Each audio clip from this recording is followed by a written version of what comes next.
Today on Cooking with the Wooden Spoon, we are going to be making biscotti.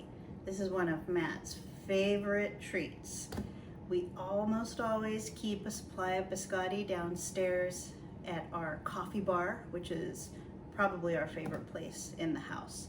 Maybe we'll do a little tour of the coffee bar later. But for now, we're going to start with chocolate biscotti.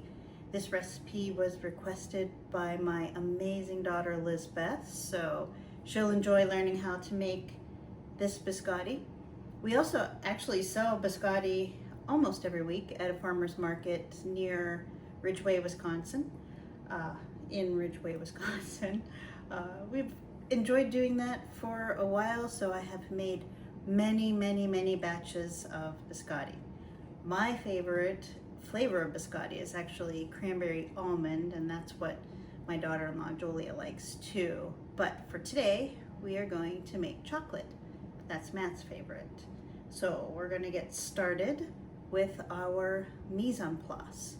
The mise en place, if you've watched my other videos, is a French term, and it transliterated means put in place. So every time I make a recipe, I start with all of my ingredients put in place. So we have those ready for us. Okay, we have our mise en place set. The very first thing we did was preheat our oven to 325. A lot of recipes call for biscotti to be cooked at 350, but in our experience, we have discovered that if you cook your biscotti at 325, you have less chance of having brown biscotti. So, first task is to combine the dry ingredients. The recipe should be below this lovely video, but in this bowl we have 2 cups of flour, half a cup of cocoa. I use the Hershey's cocoa. We have 3/4 teaspoon of baking soda, a half a teaspoon of salt. So I give it a good stir for a little while, just to make sure everything is pretty well combined. So after this, we're going to start whipping our butter. This is a little tip that Matt gave me. Matt is definitely the best baker in the family. He's got a lot of practice and a lot of good talent, so he has taught me how to do a lot of baking. Baking is definitely not my forte, but I enjoy it. So we're gonna whip the butter. The butter was out on the counter for probably about an hour to get to room temperature to make it nice and soft. It's definitely came to room temperature quicker today because it's a pretty warm day here in Wisconsin. Usually we don't get quite these high temperatures, but we've had high in the 90s, which is not my favorite. So that's looking pretty well whipped. So then we're going to add 1 cup of sugar to our 4 tablespoons of butter. And we'll let those combine for a little while.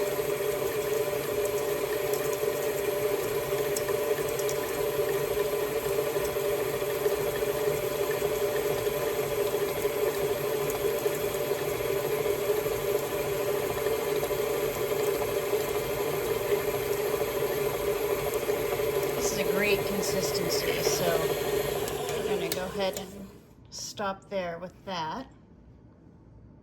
Next, we're going to add 2 eggs. Another tip that I got from Matt is he always breaks the eggs before he puts them in whatever he is making. I think that's a pretty great idea, especially for us because we buy local eggs from a friend of ours. So you never know. Every once in a while you get one that you'd prefer not to use, but it's just a good practice to put your eggs in a bowl before they go in. Okay. So we're going to add these eggs one at a time. Pretty well combined before you add the next one.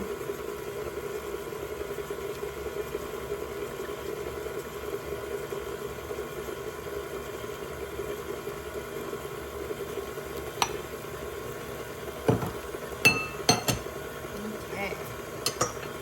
One other thing I do when I cook, I always clean as I go.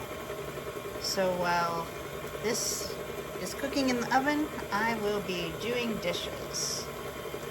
So this is looking pretty good. Okay, once this is pretty well combined, we're going to add 1 teaspoon of vanilla. I just buy the inexpensive Baker's imitation vanilla.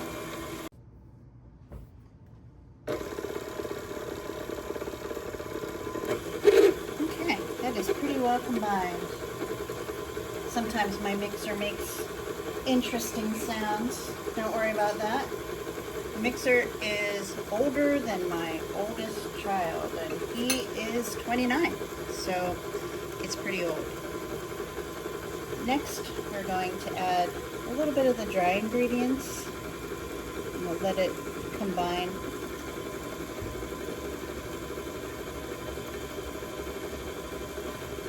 Now, as this combines, it's going to be pretty crumbly, more crumbly than you would expect, and that's okay. I know the first time I made this, I thought, oh goodness, what did I do wrong? Should I add water? Nothing wrong, and no, don't add water. It'll all work out. And you can probably tell that I have my mixer on a pretty low setting.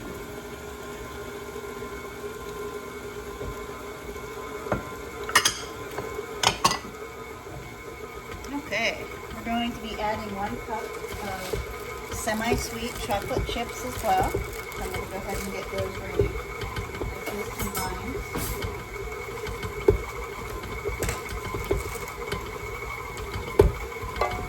It's looking great. Once we get the chocolate chips in, we're only going to let it stir for just a short amount of time.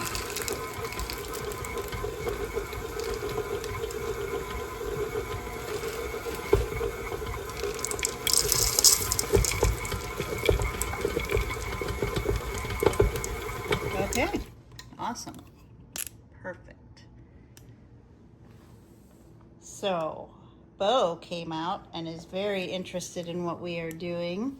I think he thought I was opening a container of something he might be a little more interested in, but I am not.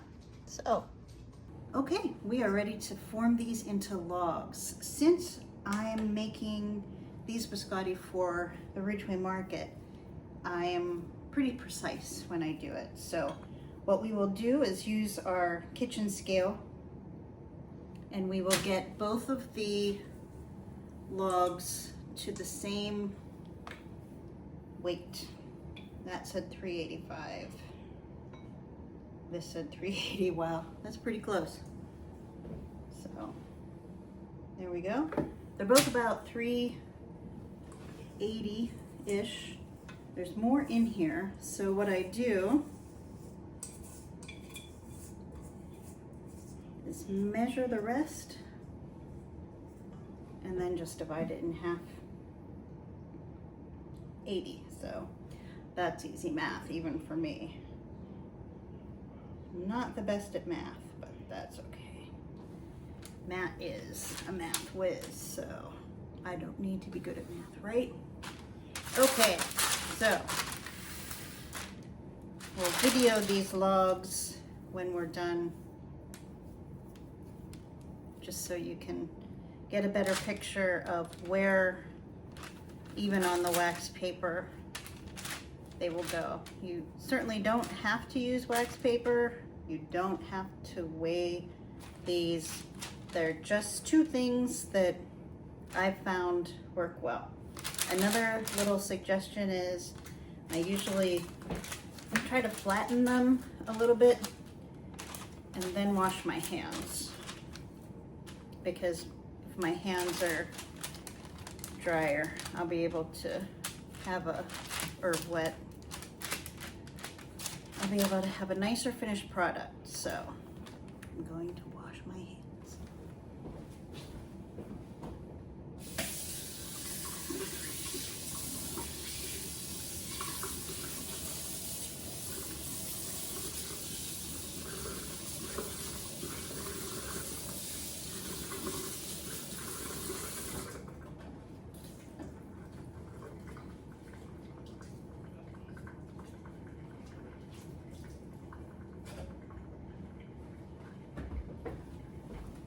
Okay, as I've made these for the market, I have discovered that you do get a neater product, finished product, if you shape them with wet hands.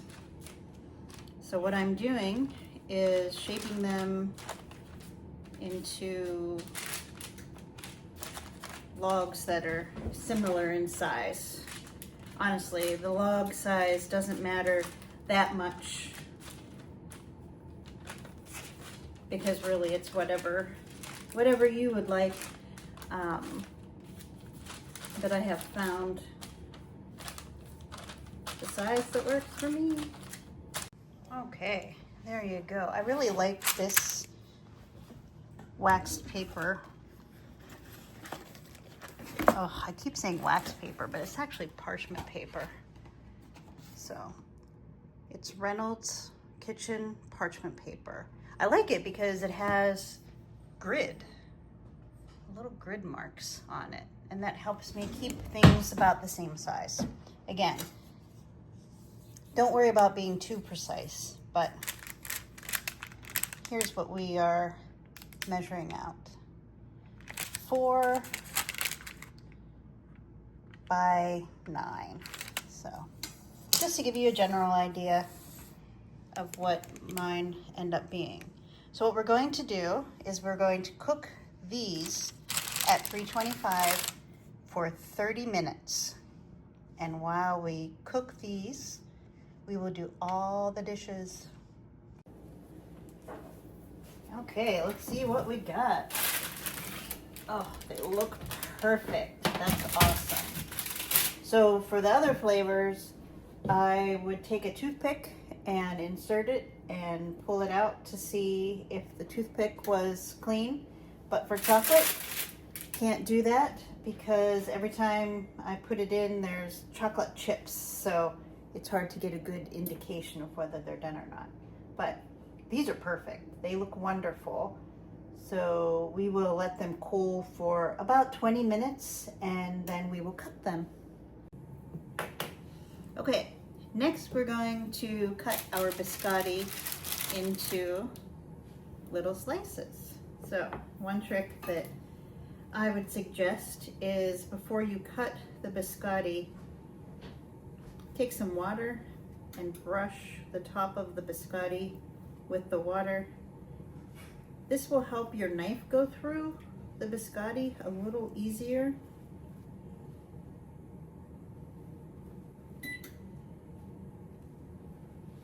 Okay. I use a bread knife to cut these, and again, whatever your preference is as far as the width, but I will show you about the size you're going to want, about this size. So after you've cut it, you're just going to lay it back on the parchment all together. So I'm gonna go ahead and cut these. I try to get them about the same size, just because you don't want anybody fighting over it. Right, Noah? Just kidding. The reason I like them the same size, because like I said, we are selling them, so I don't want one person to say, hey, look at how big your biscotti piece is, mine's not. So anyway, the ends I don't rebake. We used to actually do samples of our biscotti, but since we moved from the indoor market to the outdoor market, we decided that samples were just one more thing to blow away. Things in Wisconsin are a lot windier than where we used to live in Pennsylvania. So we're definitely learning how to compensate for things in the wind. We have to actually tether down our tent, and we have to make sure that whatever we have on our table is heavy enough that it just won't blow away. So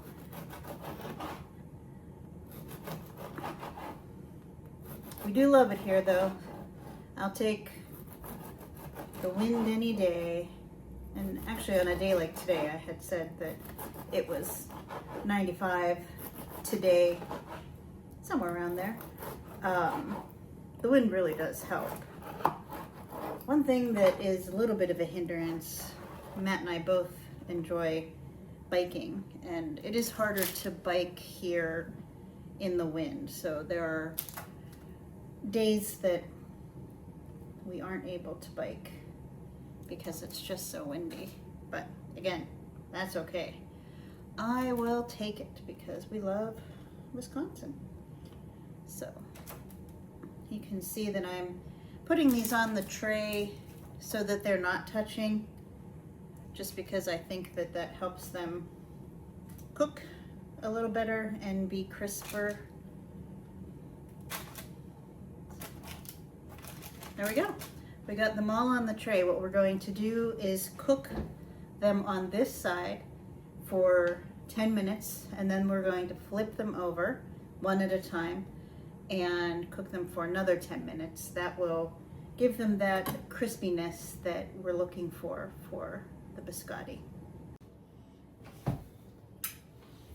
Okay, we're gonna take these out and turn them. They smell great, they look great. I'm just gonna, one at a time, turn them so that they're crisp on both sides. It's more important for biscotti that are light in color to have them the same on both sides. Every once in a while, little pieces of biscotti will fall off, and that's okay. Even if they're not quite as pretty as we'd like, it doesn't affect the taste. And we usually don't sell the ones that don't look pretty, but that's okay. Anyway, so we'll cook the biscotti on the other side for 10 minutes, and then we'll just put them on a wire rack one at a time so that they can cool. If we weren't making these for the outdoor market, we would enjoy drizzling chocolate over them, but obviously in 95-degree heat, drizzling chocolate doesn't really work. Okay, our biscotti have cooked another 10 minutes and they are done. So basically all you have to do now is wait for them to cool and enjoy. We always have a little biscotti jar, so I will be putting some of these in our cool jar and putting it on the bar. So just a great, great, great, easy recipe and just fun to have.